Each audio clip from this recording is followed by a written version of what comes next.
Welcome to another edition of our live Pittsburgh Sportsline TV show right here in the studio in Bethel Park.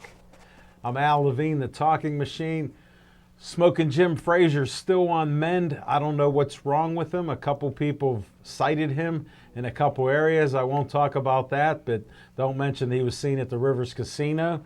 And we'll move on from that. We got boxing coming up May 3rd. He said he'll be there. Tonight he is not here. Keep him in your prayers. Chip Hayner has to work a long day today, so he couldn't make it out to the studio. I called my relief pitcher coming in, Jake Clancher. This is Jake. He'll be on the show with us, and we'll have some sports to talk about. I got some promos to show right now. Jack, you ready? Yep. Olive Oil's Pizzeria sponsored the pizza and hoagie. It was delicious. Give them a call at Hillcrest Shopping Center, 412-831-1900. Thanks to Frank Fanaro for sponsoring us. We appreciate it, and we enjoy it also. Give them a call. Next, I end each show with Stay Joey Strong. This is Joey Fabus before DIPG. After DIPG, the brain cancer took his life before his 9th birthday. They've had fundraisers and different things going on. The last 4 years raised over $100,000 to try to find a cure for brain cancer for kids. This is just terrible, this DIPG. You can go to Joey Fabus Childhood Cancer Foundation. They're a 501c3. You can donate money. May 17th, they have a night at the races, $20 to get in, $10 a horse. If you win, you could win $40. All the money goes to find a cure for DIPG.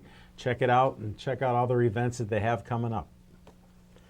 Next, 501c3, the Bethel Park Historical Society Schoolhouse Arts and History Center, 2600 South Park Road, the big red trolleys there. You can't miss it. They have different places they rent out, different events that they run. They're pro-business. Their coffee shop, I think Ronald's Coffee, is open now. Check out when it is. And go get a cup of coffee. If you drink green tea like me, they said they'd have some green tea, so check it out. Next is Bethel Park Community Foundation, bpcf.org. They have money for you from $100 to $5,000 for your group and organization and the things you're doing in Bethel Park. We gave out over $100,000. I'm one of the trustees on there.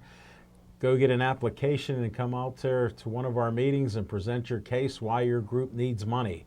We have money there, bpcf.org. Check it out. Next, Dave Cable likes to have a little fun at my expense. He put my face on Uncle Sam. Uncle Al wants you for BPTV. You could be like Zach and Jack team here. They're on audio, they're on video. They got us up and going today. They're recording the show, I hope. I think they told me that, so we're good.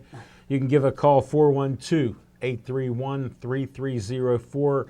Tell Dave Cable that you want to work on our sound and video. You want to help BPTV out. You can even go on location when we're in different locations filming. And we do over 500 shows every year, so there's opportunities for you to learn camera work. And if you're going to high school, it's a great way to help what you do and learn in high school to figure out what you're going to do in college. So check it out.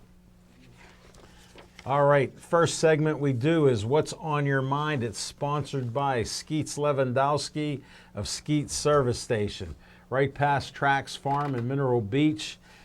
You can't miss it. It's a red, white, and blue station. And you can give a call at 724-348-4715. He works on anything, everything that works on gas. I got to take my mower there. I started it up today. It starts up, then it won't go. So I got to see Dr. Skeets. There you go. I'll be taking that there tomorrow, and He works on anything, boats, trucks, cars, weed whackers, you name it, lawnmowers. Mine will be there. Check it out. And we're going to start our show off with What's on Your Mind, Jake Clancher. Thanks, Al. Appreciate you having me back on the show. Welcome back aboard, buddy. It's good to be seen. Thoughts go out to Jim Frazier. Hope all is well. Can't wait to have you back. So what's on my mind? Couple different things. You mentioned me as a relief pitcher. Yes. And I think we both talked about pre-show about Nick Burdi last night. Yes. And that horrific injury, immediately everyone's hearts drop. And Sure. And I don't think in all my years, I'm 32 years old now, I've seen a pitcher in baseball sit on the mound and weep. Yeah. And have his teammates console him like that. So it got me thinking, what are some of the worst sports injuries that we've seen? I got to interrupt you right away. Joe Theismann breaking his leg was horrific. I'm still scarred by that. I'll give you my top three. My number three would have to be Kevin Stevens. And this is in no specific order because these are all terrible injuries. No, Kevin Stevens. Kevin too. Stevens, the hit by Rich Pilon. His face. Yeah, oh, man. Hitting his face, smashing off the ice. That was terrible. Number two, Jason Kendall. Oh yeah. When running into first base, he blew out his ankle. I heard looked like his foot fell off. I heard Ron Cook say today that the guys in the locker room could actually see bone coming out of the sock, which is that's pretty bad. That's pretty horrific. And I think number three for me, and just what I've seen, was what happened to Nick Burdi last night. And not so much, and thank goodness it didn't turn out to be. I think it just turned out to be a bicep pull. Sure. Going to miss a few months, but just the nature in which he reacted, it kind of just took. Right, especially with his history of Tommy John surgery and coming back doing so well. Right. So those for me, those were my three, but definitely Theismann comes to mind. There was also a pitcher a few years back who broke his arm throwing a pitch. The name eludes me. I remember that too. I wish I had that. It would be a lot more, be a lot better. But no, those all come to mind, and sure. And it just makes you think about how injuries have become such a common part of sport, particularly the physical sports like hockey and football. Look at how big and strong people are nowadays. And let's not forget Ryan Shazier as well. Oh, terrible. But I'll tell you what, I don't think he's done yet. I think there might be. Put it like this: to me, I don't see how you come back. I'm glad that he can walk, and I'm glad he can do certain things that he does. Right. It's already been such a great. Yeah. He's already, that is tremendous, and his faith. It's an inspiration. My only problem is how can you afford to gamble on getting hit again and being crippled? Because you get hit again. That's it. Right. And I agree. That's my problem with it. Like, God bless him and everything he does, and I hope he, gets back to just about what he was. I think you hit the nail on the head. It's not so much about him playing football. It's about being an inspiration to others, and seeing him in that's the playoff. His path. God gave him a path. He got to follow through on that. Right. He can inspire so many people that have had injuries like this. Correct. So yeah, just injuries in sports, and I earlier last week I was watching the Bruins Maple Leaf series. Yeah. It's been an extremely physical series, and sure. One of those hits. Nip and tuck. Yeah. But yeah, we'll see how that Game 7 goes tonight. So. Sure. What's on your mind? Oh, what's on my mind? The Buccos. Pittsburgh Pirates. I'm a Pirate fan since I've been a little kid in the 60s. I didn't care who owned the team. I don't care if bottom line Bob owns the team and just worries about money. Guess what? I care what they do on the field. And I was a little doubtful because I kept hearing, if the pitching staff does this, if these hitters do that. I just kept hearing if. That's the biggest word this spring training. Well, they did it. They were in first place up until last night. Mm-hmm. And you got to give them credit. Early in the season, they're playing in division, which is tough. They're in a tough division. Hardest division in baseball. Yeah, and to have a record like that with the young players that they have pitching, and here's the other thing, a 2.50 ERA, best in the league. They were going back in history. The Cardinals, when they had the best pitching staff in like 1968, the year of the pitcher, their ERA was 2.50. So why can't we have one of the best pitching staffs this year? We can dream if they can manage to do I think it. that's the key word. We can dream, because I'll tell you what, it's been a small sample size so far, but I'll tell you what, if you said if the pitching does this, if the hitting does that, early in the season, and really up until this point, the bullpen's been much of a disappointment, Ooh. actually, outside of Felipe Vasquez. Averaging 4.40 ERA. Right. It's sixth best in the league, but it's disappointing. They've given up leads. And it's interesting. What I'm saying is, it's interesting that they're in the spot they're in, despite the fact that before the season started, Sure. that was good. Like that was the number one, their number one strength. I think most people, Yes, most I baseball would experts say would that. say that. Yeah. Yeah, I would agree. And then the fielding was supposed to be stellar. It has not been stellar. Right. And that's lacking in itself. A lot of surprises. Yeah. A lot of surprises, especially on the offensive side. Well, Josh Bell's a pleasant surprise. You know, you just like to see him revert back to the mean of 26 home runs. Right, right. You know, not to 12. Right. So he's showing power when he hits the ball. It's like vicious. Balls are going out there off the wall, doubles here and there. It's just great to see him hit. Kung's got a few home runs. Melky Cabrera, how can you go wrong with hitting the... Gotta love that story. How did he get revived? Right. He's not on PEDs. I mean, I'm anti-PED, so something's going on. They took a gamble. What a gamble. But it's paying off right now. It's paying dividends. And then he's making defensive plays. Right. Throw out to the plate, threw a guy out, just unbelievable. And we haven't even talked about the return last night of Greg Polanco. Goes No. 2 for 4. Right. Looks like the old, the Polanco of old. On Put it like this, I was there the night that he tore up his shoulder. Yeah. It's one of the worst slides I've ever seen in my life. It's something a 10-year-old could do better. Yes, yes. I have to say, we were there. I was with a friend of mine that's still playing baseball, like 58 years old, and he was just amazed. And I go, the only good thing I can say, he was hustling. Right. Because him and Marte shut it down at certain times. Right. And that night, Marte was hustling, and so was Polanco, but he tore up his shoulder, and I'm glad to see him back. Yeah. With some power, too. Yeah, and it really solidifies, in my opinion, that outfield a good bit. having him back, that's huge. It'd be nice to get Dickerson back. Yeah. Especially since he turned into a Golden Glover, which was shocking. Exactly. I mean, I think it's starting to come to light that this team has some potential, and especially with the starting pitching. Well, you deal with younger kids and stuff, and you know the enthusiasm that they have. Right. If they have a common goal and they all try for it, what does that do? Right. It breeds success. Yes. Yeah. So. And I think you great point. I mean, in order to be successful in sport, or more so in life, Yeah. if you don't believe, nobody's going to believe. And so Sure. this is like just I tell people, just lie to yourself. Go out there and do it.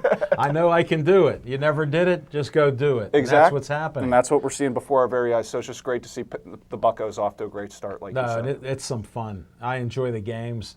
I've watched most of the games, except last night I got disgusted with them blowing the lead in that one inning.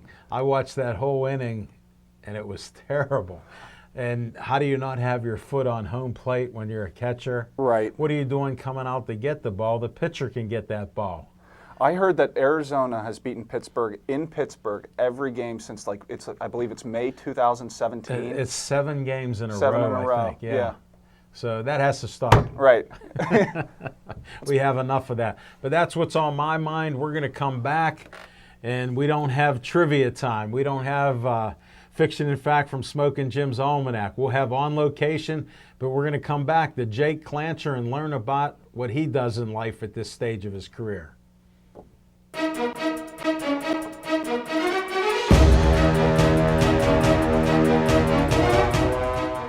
Back in 2011, I had a conversation with some friends about sports that piqued my interest in how could we start a sports talk show on TV. We started out with one show every week, and we managed to parlay that into 2 shows. One, we're allowed to venture out into a local bar, and we interview people, so it's a different type format.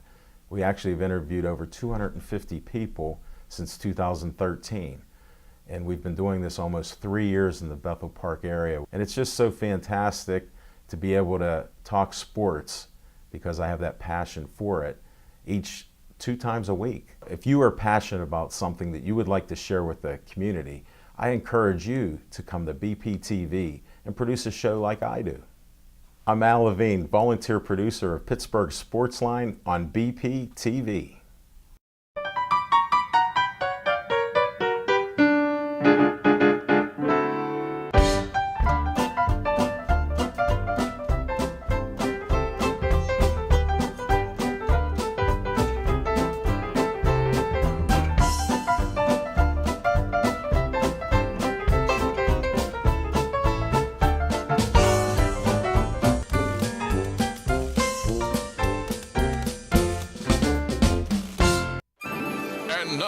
another adventure with Savings Man. Let's live at the beach. Let's golf every day. How about a trip? Season baseball tickets? Sounds like you're planning for retirement. Hey, Savings Man. Are you saving enough? We are, thanks to the easy ballpark estimate worksheet at choosetosave.org. Hope you're saving for health insurance. Absolutely, because health insurance is important. Thanks, Savings Man. No, thank you. So visit choosetosave.org and get your ballpark estimate today.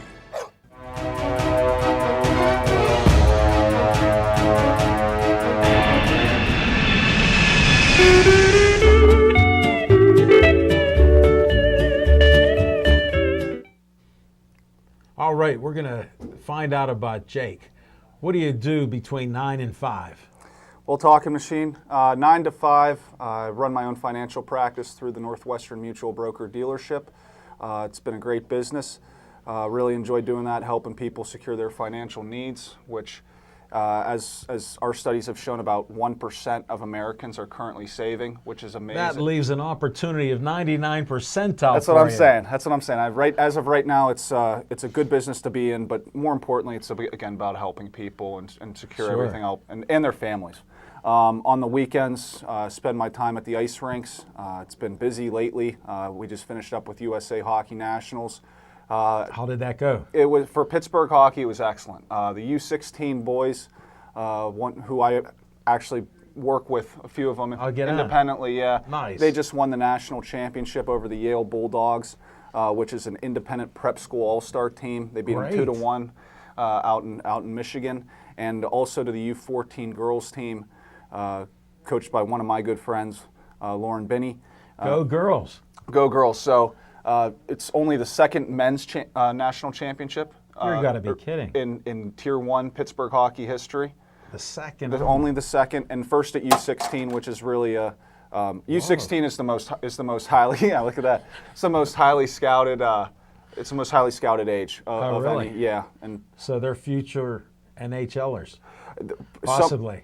Very possibly. Definitely, I would say probably 10 kids off that team will commit Division I by the time it's all said and done, maybe more. Get on. Yeah. Good. And they're only 16 years old. Some of them are 15 years old. That is amazing. And they're already getting What skills getting they off. have. Yeah, well, what skills they have and just the exposure that they're getting and the exposure in not only at just maybe the collegiate level or junior hockey level, but at the professional level. So, Hey, that means a lot if you want to try to get there. Look, more and more Pittsburgh guys are in the NHL. yeah. I mean, you look down the line, Vince, you got Vince Trocheck from Upper St. Clair, Matt Barkowski from Mount Lebanon, Dylan Reese from Upper St. Clair played in the NHL for a while. Grant Lewis from Upper St. Clair played in the NHL. It's becoming a laundry list. All which your is a peeps. Good, yeah. All your peeps. Yeah, all from my Upper guys. St. Yeah. Clair. Yeah. But it's How's that feel? It's great. I mean, to grow up in this area and be able to train with people like that and skate with people like that, because that's how Sure. you ultimately get better. I have a cousin who coaches the hockey team at Pitt,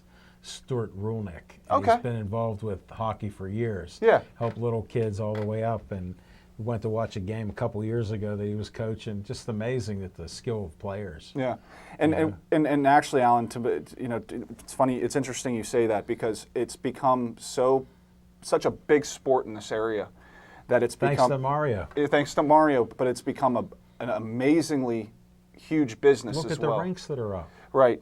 I mean, within I believe it's a 20-mile radius of Pittsburgh. There's like 25 rinks. I figured you know. Yeah. I'm in your wheelhouse now. Right. So it's amazing how And the sport I has grew grown. up in the 60s and 70s. There were no rinks. Right. You had the old Neville rink probably.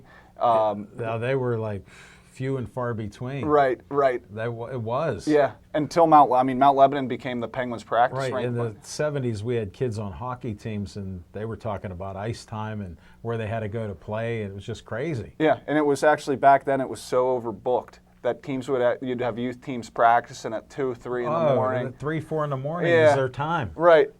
And like, what are we supposed to do? Parents are like, they got school the next day. And I have to work. Yeah. So On top of that. it's just amazing how far it's gone and or how far it's come. Yeah. And it's amazing how big the business has grown as well. Big. Where do fan. you see it heading in the future?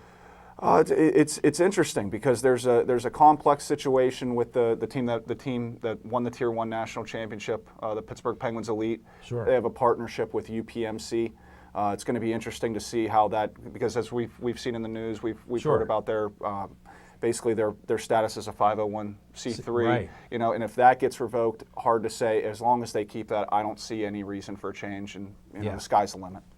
No, that'll be interesting. Yeah. We'll have to see what happens. Yeah. Who knows? They play so many games with these 501c3s and everything else. It's some shaky ground there. You Right. need the right legal opinions there. Right. But and no, hopefully it works out. it's pretty clear that most sports teams have pretty good businessmen behind the scenes helping them out. Well, so. they pay for it. That's right. That's right. They should. They're blessed. They're Yeah. able to do that. So, No, that's interesting. and then just to go from the young Penguins into the big Penguins. Yeah. What a disappointment. Yeah. That was a hard series to watch. Here's my take on it is the Islanders were just more aggressive and we didn't score enough goals. When you score 1 goal a game, like I tell people, with the talent we have, you're not going to win. Right. It's impossible because I call it a power shortage. We were showing a power shortage. We were.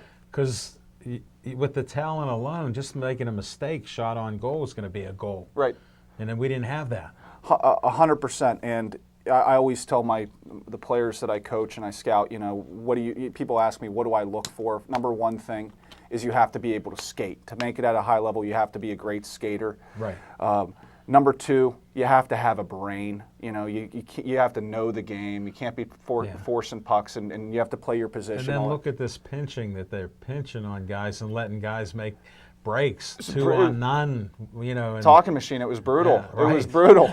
And number three, you have And to I love to watched each compete. game. And you have to love to compete. And so, I didn't see a whole lot of really hard skating out there. No.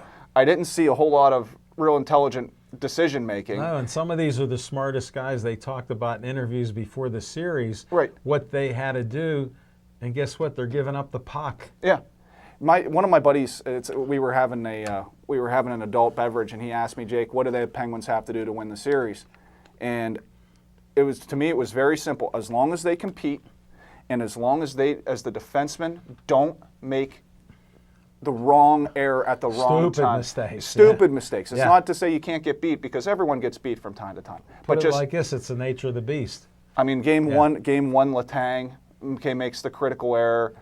Game 3, it was Justin Schultz and Sure. Letang. Right. And just like that those are And two Letang's games. playing 27 minutes a game, giving up some dumb, giveaways and pinches and moves. Jack Johnson's taking penalties. Oh. It was just so hard to watch. And before that series started, I would have said that this was probably the best Penguin D-core going into that series that they've had in quite some time. Sure. This is a team that's won, obviously, a few Stanley Cups. So. Yes. But Yeah. but when you leave a series with Eric Goodbranson being your number one defenseman, and he's the guy, the low guy on the totem pole when it comes to salary cap. Sure, there's a problem. There's a big problem.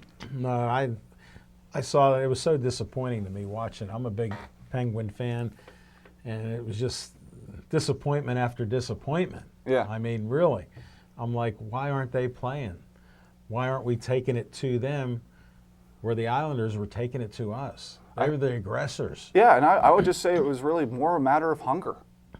The Islanders wanted it more. Well, yeah, they definitely did, and they showed it. Yeah. Their enthusiasm.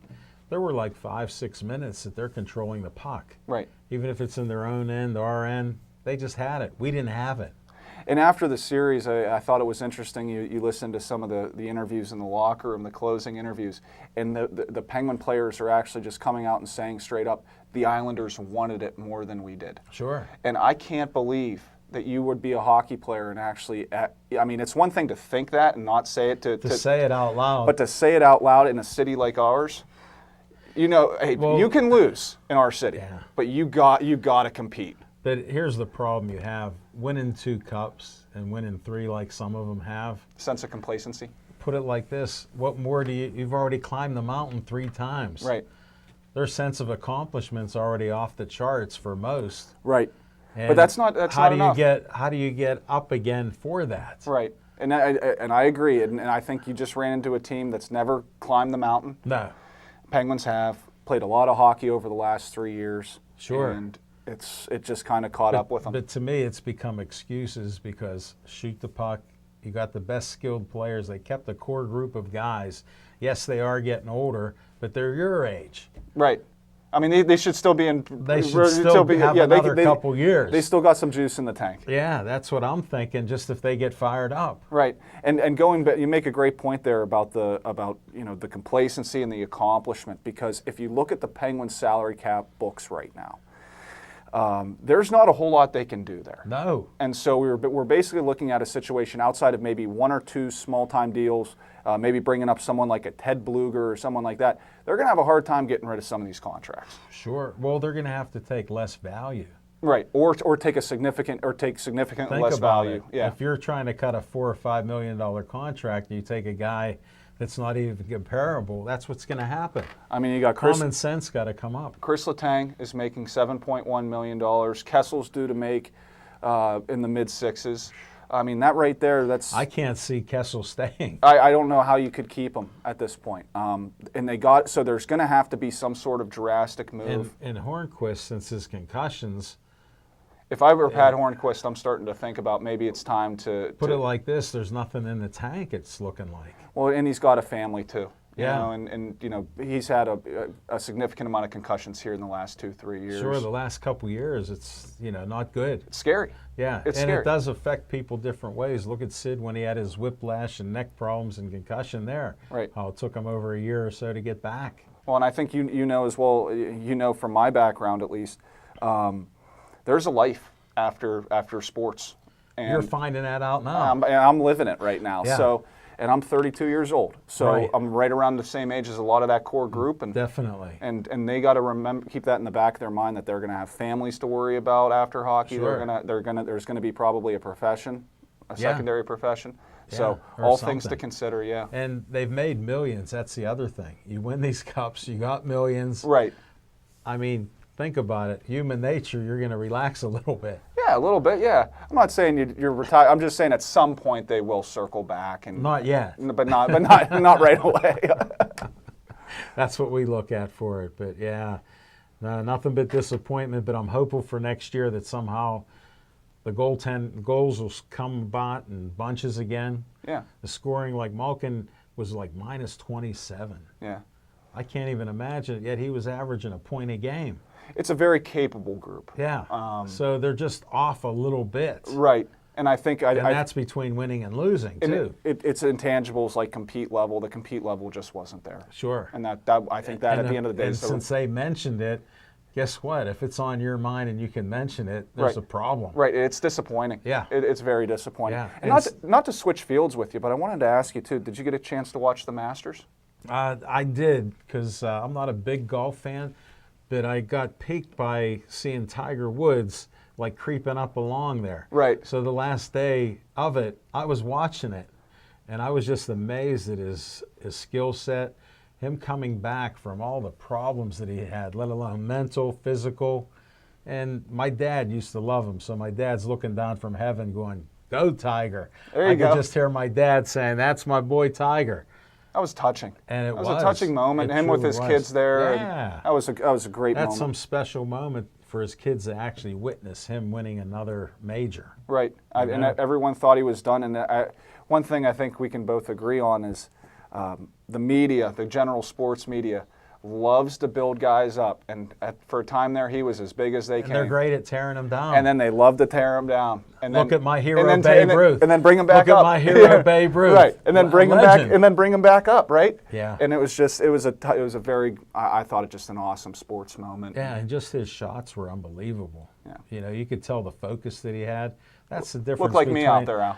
Really? I'll have to see you in action then. Definitely. I want to see that. Yeah. But no, he was truly zoned in there. That was a terrific moment, and just in general, how good those guys are. I mean, not just Tiger, yeah. but all of them.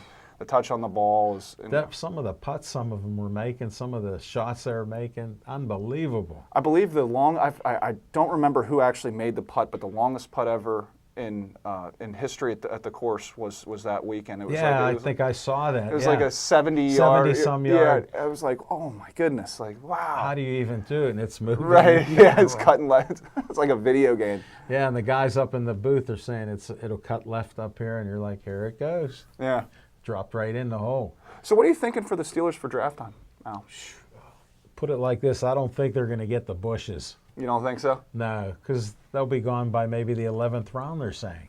11th overall. 5th and 11th. 11th yeah. pick, yeah. Yeah. Well, yeah, I've heard that they're really high on the linebacker from Michigan. I heard that too, and then there's a cornerback supposedly that they're talking about. Well, I'm not sure who that is, but I heard an interesting report today from Jason LaConfora of Yeah. of NFL Network that the Steelers are actually in talks right now with the Washington Redskins to trade up 5 picks from 20 to 15. Yeah. In return, and so Pittsburgh would give up their first. They would essentially swap first-round draft picks, and Pittsburgh would have to throw in their second-round pick, which I think would be a great deal because it's really like a third-round pick because Sure, they're picking sure. so late in the second round. Yeah. So I think that'd be a great deal. Gives them a little better opportunity. And, sure.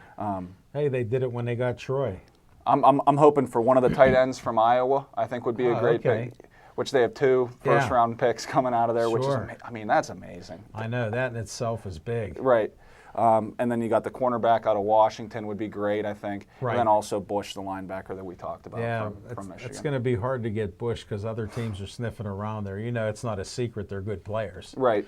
Right. It's hard to hide somebody like that. I got to say though, the Steelers and the Steelers' history when it comes to trading up, and Yeah. in the years when they've decided to trade up a few picks, almost every one of those picks Oh, they're good. has worked out. Yeah. Because they just fell in love with them. Well, hopefully these guys are worth it. Yeah. That would help. We need a good draft. That's what we need. We got 10 picks.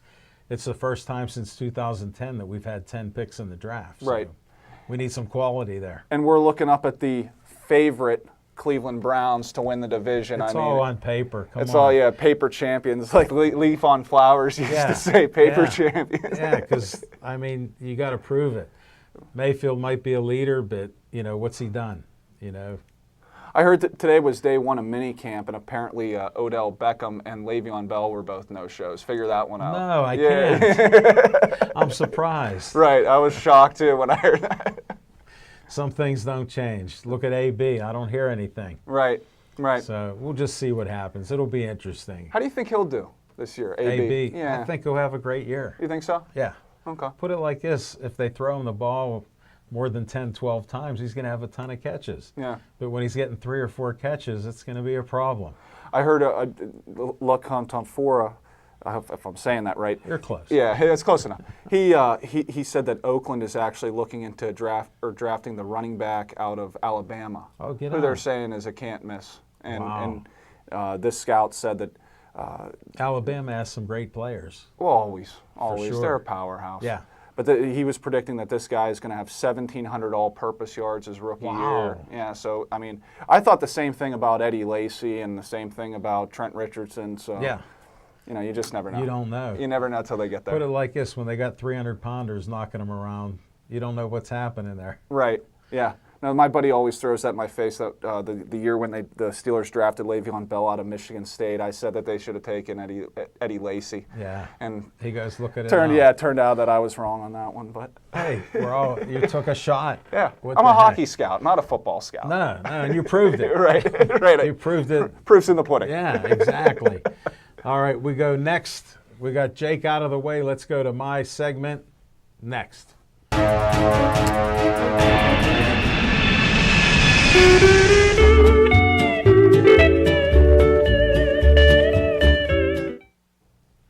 All right, we'll be back at Olive Oil's Pizzeria May 13th. I got a couple good guests that you may notice.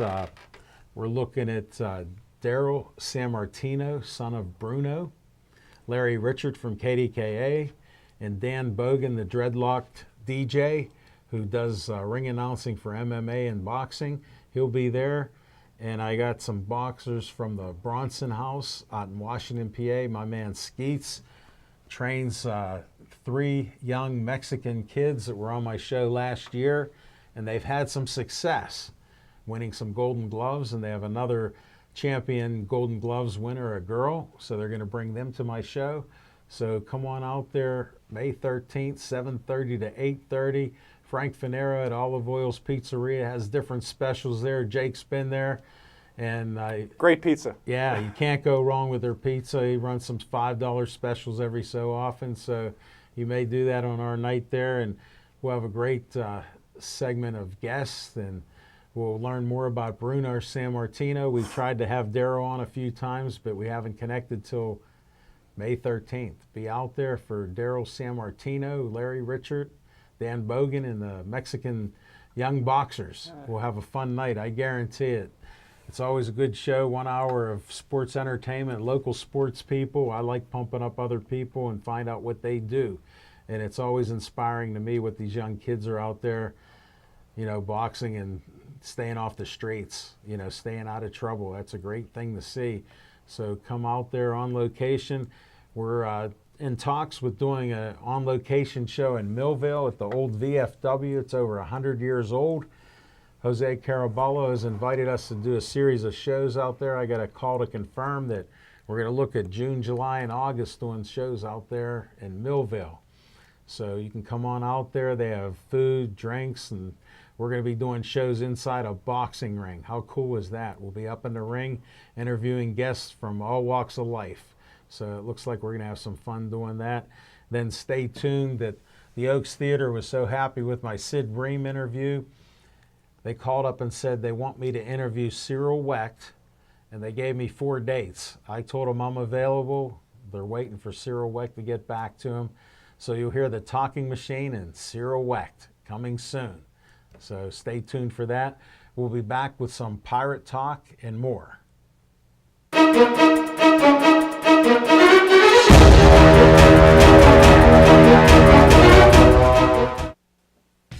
Bethel Park Inline Hockey. It's fast, it's fun, and we want you to play.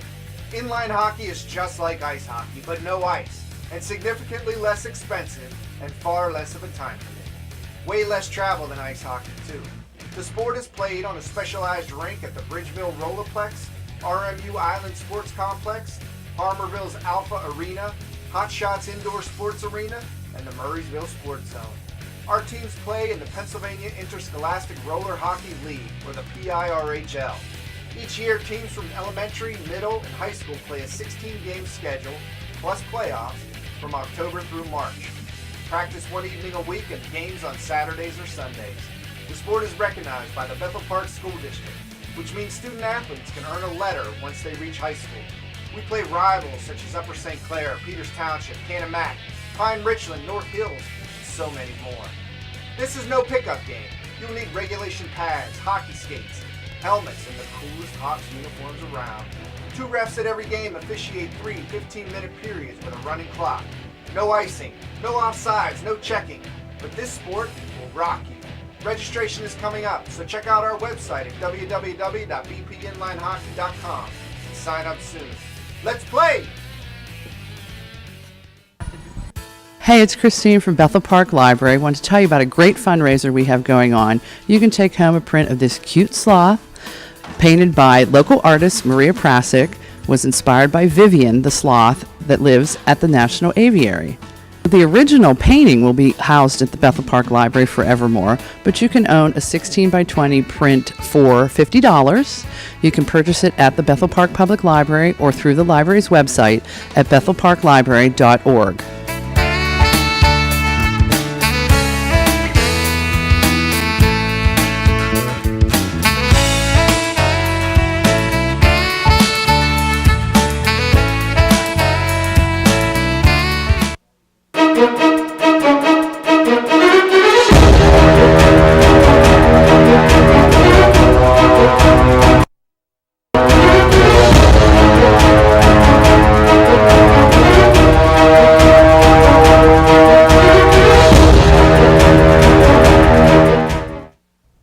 Thanks for not changing that dial.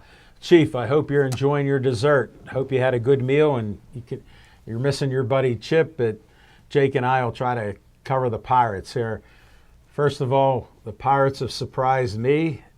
I thought they could do well. They did better than that. We're in first place. To have 12 wins out of the first 20 games was not too shabby. So I've been impressed with some of the hitting. The fielding, not so much. At times it's been disappointing. And they shouldn't have made some of the errors, but we've had some great plays. Even Frazier's made a few good plays that I've seen in the field. And Melky Cabrera, unbelievable out in the outfield. Running catches, throwing the ball in. Looks like a reborn ball player. Yes, he does. He's rejuvenated here in Pittsburgh. Right, right. No PEDs, and he's doing fine. He's stellar there. Do you watch any of the games? I have been, yeah. Again, the bullpen has been the number one. It was the number one strength coming into the season. Now it seems like it's the number one concern. Yes. I'm worried every time they have a lead. Yeah, and it seems like they've all. I believe Clint Hurdle said in this post-game interview last night, we've already had our fair share of injuries. Yeah. You look at what's happened with Birdie and a few guys in the lineup. Sure. Position players. I mean, it's just been pretty significant. And so, despite those injuries, for them to be in the place that they're in, speaks a lot to what they've done. Look at the horrific injury with Marte and Gonzalez. Right. I mean, you got guys out. Gonzalez will be out for 2 months or something. Right. And Marte got banged up, and he's finicky to begin with. Right. I mean, right. you don't know when he's turning the play on or off, and he's got the speed and the skills. He's one of the best players on the team, but you wouldn't know that at certain streaks. Well, it's about it's never been a question of his physical gifts with Marte. It's always been about what's between the ears.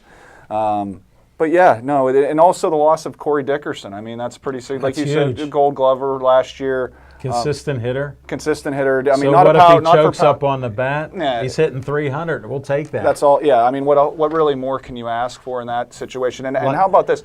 Joey Musgrove is right now has the lowest ERA in baseball. Unbelievable. Which is I never would have guessed that coming into the season. No.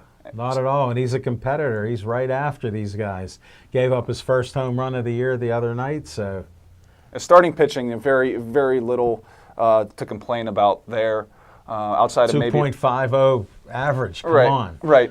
We'll take that. Right. As long as it lasts, and as long as they can get to Vasquez. Yeah. And he's been a little shaky throwing all these different pitches there. A little bit. A little bit. But at the end of the day, he's still an elite closer. Talent-wise. He can bring it. He can bring it when he wants to. Definitely. What do where do you see them finishing? What do you? I mean, if you had to I don't think this is sustainable. That's my thing. I would tend to agree think a with you. third or fourth place finish is what we're looking at. I'm thinking maybe mid-80s for wins, maybe upper 80s possible. Okay. But they need some streaks, winning streaks. Right. You got to put some. You got to put those streaks together. Some wins together. You got to watch because when they go into losing streaks, they have long streaks. Right.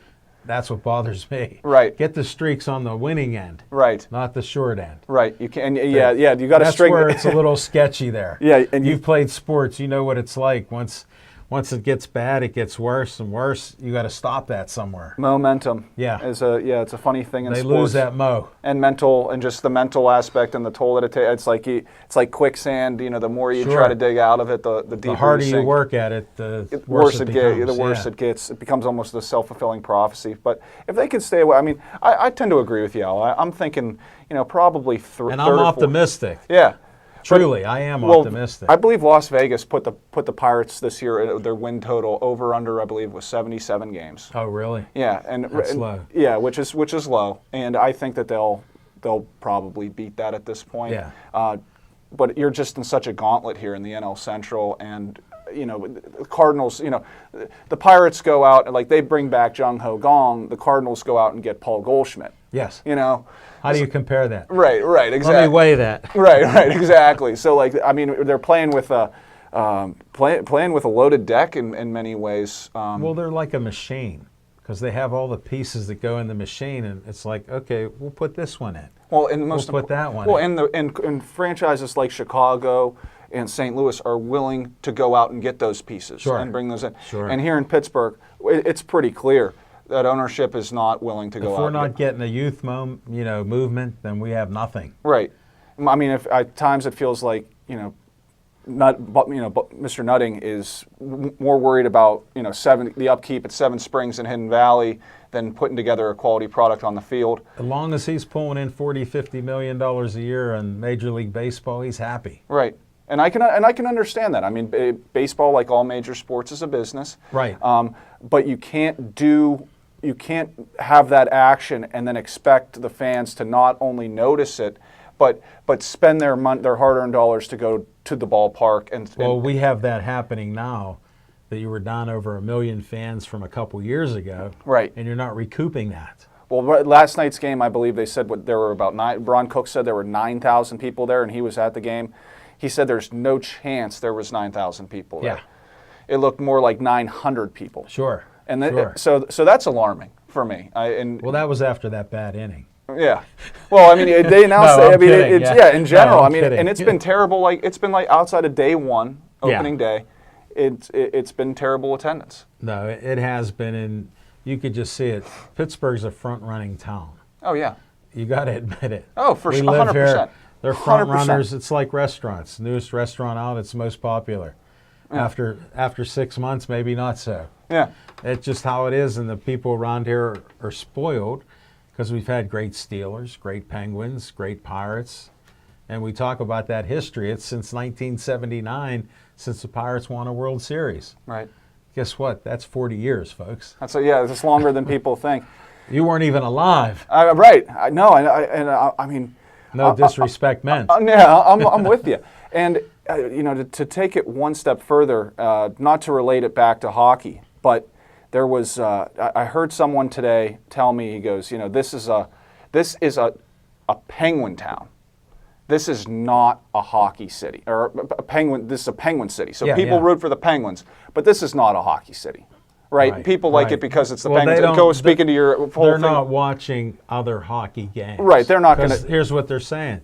Penguins are out of it, man. Exactly. What are you watching that for? Exactly. Wait, I like hockey. Right. It's not like a Buffalo, Minneapolis, Detroit, those are top hockey. It's ingrained in them. Right, where it's ingrained in them. Now, if you get the Steelers out of the playoffs, right, people are still watching NFL football. Sure. They like the hitting and the controversy and all that stuff. This has and always will be, what do they say, a drinking town with a football problem, right? Sure, I mean, and that's just the way it's been since the 70s. Yeah, and it follows through with that, with the success. It changed a whole generation of out-of-work steel workers and everything else, helped give them something to root for. Absolutely. As they lost hundreds of thousands of jobs. So imagine that. Now that we talked about where we're talking about where they're going to finish in the division, let's do a little exercise here. Okay. What are you thinking you don't need to give the losses, just the win total for the Pittsburgh Pirates this year? What are you thinking? I'm thinking like 85, 86 wins. I'll go just south of that. I'll go 84 games. 83, 84. Because they had 82. I'm thinking if they get lucky and put something together, they could boost it up 85, 86. It's good. And the reason I'm a little higher than what, is just that the hitting has looked better than I thought it would be. Put it like this, if Bell has power and Melky has power and hitting, right, how can you go wrong with that? And Frazier's up there, getting his hits and stuff in timely fashion. Corey Dickerson will be back here. Corey Dickerson will be back. Marte. Yeah, Marte, when he turns it on, will be there. Polanco. Polanco could be there. We'll see. Did you see that throw that he made? Yeah. Last week? Yeah. That was unbelievable. It was from know. almost the warning track. I know. And it was right on the money. Dead. I mean, we know he's got all the tools. Sure. It's just a matter of executing. Yeah, it's what's upstairs. Yeah. We don't know. Yeah, it fades. It remains to be seen. It fades, just like, like I said, AB had a 2-cent brain. Because he got hit so many times and he wasn't the brightest guy to begin with. Yeah. And they entitled him to do all this stuff, so he took advantage of it. What are Right. you going to do with your kids? Right. If you don't tell them no, right, they're going to do it. That whole thing was just such a disaster. So I mean, we're beyond that. I want to see what Tomlin does as a coach this year. I believe he can do the right thing and give the right direction because now he has all the pieces to do it. How if you were, Kevin Colbert and the Rooneys, how long of a rope would you give him? I'd give him this year. You'd give him the whole year? Yeah, I'd give Tomlin the whole year, and because his contract's coming up, I wouldn't sign an extension, make him sweat it out. Yeah. Well, I really because he's at fault because he's the core guy there. He was the team representative. Well, the one thing that I've always had a problem with the Pittsburgh Steelers, and this is just a huge thing in my opinion in sports, is accountability and life. You have to be held accountable. Yeah. And people don't know, especially in our area, we know, that we have a defensive coordinator on paper. But we also know that Mike Tomlin aids in calling the plays. So who's actually calling the plays? Well, here, Smokin' Jim says, Tomlin does this because the defensive coach, forget about him. He's terrible. And why is he here? They liked him, and they promised that he could fill in after LeBeau. Right. So they feel obligated. Well, okay, so Guess who's what? We need a new guy. right. Who's the offensive coordinator? Is it Ben Roethlisberger? Yes. Right, that's Yes. what I'm saying. We don't have to go any further. Right. And so it's just Put it that like this: how many yards did he have? Ben. He's a stat man. He got over 5,000. Did he this year? Yeah. Well, I just think it's strange that How could that happen? well, a few of those games, the Oakland game where he's throwing the ball twice on the 1 yard line when Right. you got a power back like James Conner.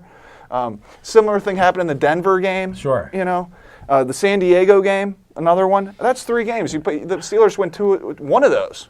That's it. They're in the They just playoffs. needed one. Yeah. No, and that's what it boils down to. It's like, it's just a shame that the coaching's like that. It's too much favoritism, Yeah. you know? He's given them too much rope, and they're taking advantage of it. Well- you give a mouse a cookie, he's going to ask for a glass of milk. You Well, give it him the milk, showed he's me going to ask for. when Tomlin got hired here, LeBeau was a coach, and, you know, they had their offensive coordinator, I forget who it was, but Tomlin didn't bring any of his coaches then. Mike Mularkey, I think. It was Yeah. either Mike Mularkey or Yeah, I forgot. Bruce what it was. Arians, maybe one of those. Bruce two. Arians, I think. Okay. Yeah. But he had these good coaches already. So when do you see a head coach come in and not bring his own people? It's rare, That's why he's suspect in my mind and always has been. and I think that's a You valid. know, just because I look at what surrounds him. If you don't bring anything with you, Right. what do you have? Right. Whose team was on that Super Bowl winning team? Whose team was that? Well, he inherited that team from Bill Cowher. Sure. Smoking Jim swears that it was all Cowher's team. Yeah. I said last year Cowher was here, he was 8-8. That's not great, you said. So what happened? Right. Right. No, it's A going to be. couple kicks helps. Yeah, right. It's going to be curious to see how it all plays out. And I mean, do you think there's ever a chance Bill Cowher's going to leave No. his spot in the NFL He today? got such a good gig, got a girlfriend, got all this stuff going on. He don't need anything else. Yeah, it's the centerpiece of NFL today. Yeah, Like, why would he want anything else? Yeah. He had his time here. He's a legend here in Pittsburgh. Grew up in Pittsburgh and Carnegie, so right? you know his roots are here. Hey, once a Yinzer, always a Yinzer. Yeah, right? yeah. He did what he could do here and parted ways and made a great career out of what he's doing now. If I were Bill Cowher, I would have done the same thing. How could you not? Cash those checks. Right? They cash. Right. And he knows what he's talking about. Yeah, and you have work once a week. Yeah, if you call it that. Right. Right, you could do that. We're only We- doing this we- an we- hour. We could do it for 8 hours, no problem. Heck yeah. Talking sports, why not? We both love it. Heck yeah. No, I'm glad you could be on our show tonight. I've enjoyed it so far. Thank How's you. our time looking there, fellas? 5 minutes. Okay, thank you. Just give me, when we're close, let me know. Yeah, we got 5 good minutes to finish this show. Can you handle it? Oh yeah, You just warming up. I'm game. Oh, man, I like you. We'll have to call you back again from the bullpen. I can't wait. I can't Yeah, wait. yeah. Always a pleasure. Do you want to let me touch a little bit on the NCAA basketball championship? You fill out a bracket this year, Al? No, I'm not a bracket guy. My dad was. He won many times. Really? He was a basketball referee. You would have loved him. He was a character. He'd pick this team, that team. I miss his phone calls Yeah. because he's been dead. It'll be 9 years on Father's Day. But he used God to bless call up during NBA games, NCAA games, say, "Did you see that foul? Did you see that walk? Did you see that play?" Yeah. You know, and we'd be watching the game and going back and forth. Did you watch any of the games? Yes, I watched the March Madness. I'm a big fan of it. Okay. Yeah, I just don't fill out the brackets. I don't feel lucky. So, It's- but I had Duke, so they disappointed me. Me too. 2 games in a row, they disappointed me, and then I go, man, this is shaky. And the third game was the final that they got beat. Yeah, but what a couple just terrific athletes on that team. That's Zion Williamson. Put it like He's- this: it shows you can have the greatest athletes, but you need a team. Yeah. And the NCAA tournament is, I find it so interesting, in college basketball in general, it's 40 minutes. Yeah. It's a 40-minute game. So you go on a couple bad streaks. 20-minute half, 20-minute half. Right. You Let it have rip. a cold string there. Yeah. That's the difference of maybe winning the national championship or being knocked That's out why and your season being over. I was so positive that Duke was going to win it. Right. I said it from the beginning after watching them play, even though they lost a few games and Zion was out. I figured when he comes back, there's nobody like him. Yeah. I was Just right the there. size that he had and the skills that he had. I was right there with you. Yeah. And you have to love the story of Virginia. Oh, yeah. That's mean- a classic, from getting beat to coming back. Yeah, from being the first 16 seed to be knocked out to go all the way. And What an incentive to do that, to come back and win. yeah, in my opinion, the best game of that tournament was between Purdue and Virginia. Ooh. I believe was that in the Elite Eight to go to the Yeah. Final Four. Yeah, that was a good game. And I think it was the guy from Virginia, the Yeah. player, him just going off and going, and then he had that point where he did those free throws. He had those Yes. 3 free throws, made all 3. Like, It was like perfect. yeah, it's just how you draw it up. CBS couldn't have And asked that's for a better what's great product. watching these young kids. Some choke, Right, some do well. right. That's going to go down as one of the greatest moments in Yeah. NCAA Yeah, history. it has to be. Right. You can't deny it. Absolutely. No, Absolutely. it was great watching the games. Some great games. Yeah, I enjoyed it. Tough not to see, Pitt. I know they're under new coach Jeff Capel, but Well, I'd like to see him get put back it like in there. this: it was interesting to see people come back to the Pete and Yeah. enjoy the games, and the Zoo come back with a vengeance. Yeah, So agreed. it's nice to see the popularity come back because they respect the attitude on the court. These guys weren't quitters; they were playing. They tried hard. Yeah.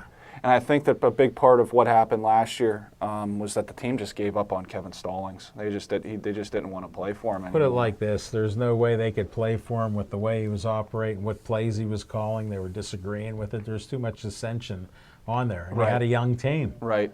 You know, he couldn't do it all. How far off do you think they are of getting Couple back? years. You think Yeah, so? I think it's a couple years. They need another reload with players. Okay, and you know how some things are gradual. Sure. You got to have the talent, and you need a couple of these good players. You need a couple big guys. Yeah. You know, you can't just have these little guys because Yeah. they wear out. And you need guys going back to what we were talking about with the Pirates, Steelers, and Penguins. Guys that make the team the star. Yeah, It's not about the individual. It's about the team. yeah, and that makes a difference. So I think they're a couple years away from it. Yeah. Caples is a good coach. I would agree. You know, he showed me a lot of skills there and trying to work with the players that, just didn't have the experience. Yeah. And he can recruit. Yeah. So well, that's he's known for that. right, so right, exactly. We want to see it. That's Yeah. what I want to see. Get some big boys in here. That's what I'm saying. That's yeah, what I'm saying. we may get it like what they had at Duke. That's all. Right. See a couple of them. Yeah. I'd be happy with that. That's terrific. No, so, well, we're just about near the end of this. It's been my pleasure having Jake. Hopefully you enjoyed Jake Clancher here tonight with the Talking Machine. Prayers to Smoking Jim Frazier, and Chip Hayner will be back next week. He's out there working right now, so that's just how it goes. And I end each show with Stay Joey Strong.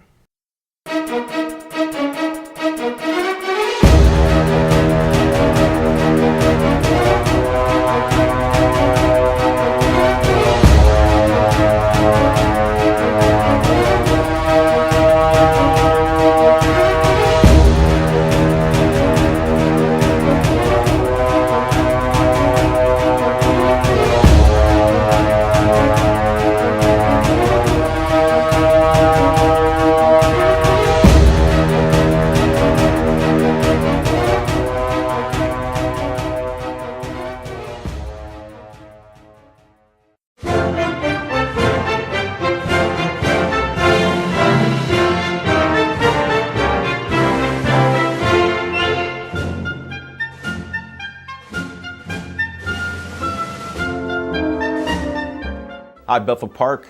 Uncle Al speaking. I'm asking you to come help us behind the scenes at BP TV. We're looking for some proud Bethel Park residents to help us make the shows that you want to watch.